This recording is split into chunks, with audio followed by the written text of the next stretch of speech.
চারজনে চারজনে দুইবার করে করছে।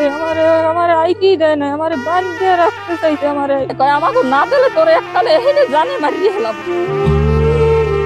মিডিয়ার সামনে এসে এভাবেই তার সাথে হওয়া পাশবিক ঘটনার বর্ণনা দেন ভুক্তভোগী এই তরুণী। জানান 4 জন যুবক সারা রাত প্রত্যেককে 2 বার করে তার শরীর খামলে খেয়েছে।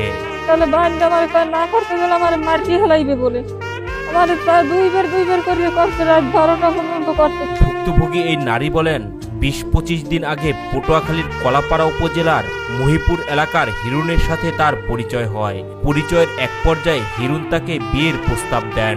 এরপর পরিবারের সঙ্গে কথা বলে দ্রুত বিয়ে সম্পূর্ণ করবেন বলে আশ্বাস দেন। আমি গরিবের মাইয়া, আমি মহিপুর থাকতে আমি মানুষের গুন্ডে চাইয়ে কিনতে খাই। আমার মহিপুর আমি মাস খাই, আমার পিছে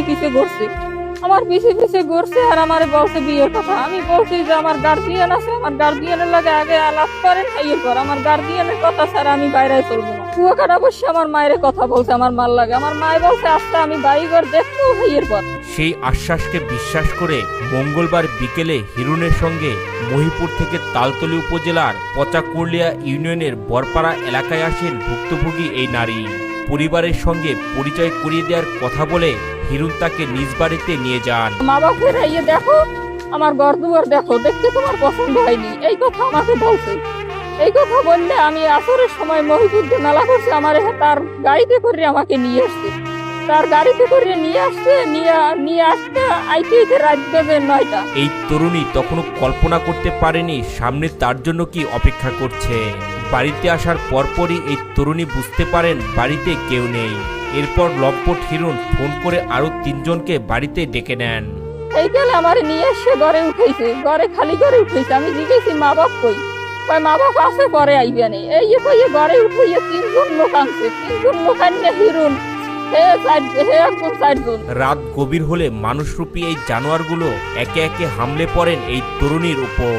প্রাণনাশের হুমকি দিয়ে 4 জনই একে একে 2 বার করে সারা রাত এই তরুণীর উপর পাশবিক নির্যাতন চালিয়ে তাদের পাশবিক চাহিদা মেটান বলে অভিযোগ করেন ভুক্তভোগী এই নারী।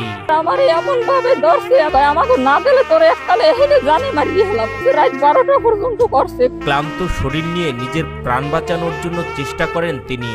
এরপর গভীর রাতে অভিযুক্তরা একসঙ্গে ঘর থেকে বের হয়ে বাইরে গেলে সেই সুযোগে ভুক্তভোগী এই নারী পালিয়ে পাশের একটি মসজিদের পাশে আশ্রয় নেন এবং সারা রাত সেখানেই অবস্থান করেন।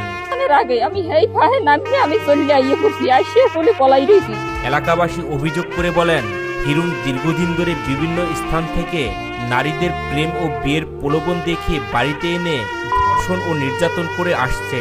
কেউ প্রতিবাদ করলে তাকে মিথ্যা মামলা ও নারী দিয়ে ফাঁসানোর হুমকি দেয় বলে অভিযোগ তাদের। হিরণ প্রতিদিন বাড়িতে মেয়ে না এরকম কাজ করে প্রলোভন দিয়ে। স্থানীয় মুসল্লিরা জানান ফজরের নামাজ শেষ করে বের হয়ে এক নারীকে মসজিদের পাশে বসে কাঁদতে দেখেন তারা।